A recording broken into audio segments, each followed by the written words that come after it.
And he said, your prophecy is very accurate. When the group of Fivefold Ministry saw me, they confirmed my calling in 2015 as an apostle. And I believe, as the book of Ephesians says, the foundation of the church must be connected to the apostles and the prophets.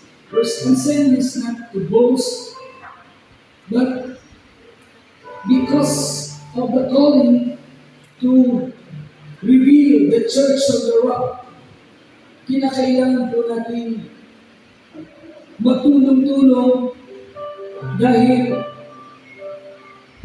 5 opisina po yan.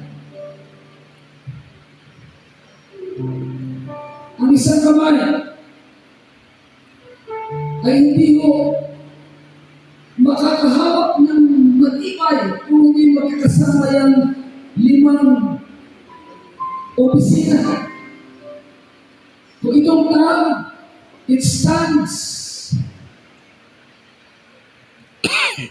as the apostles.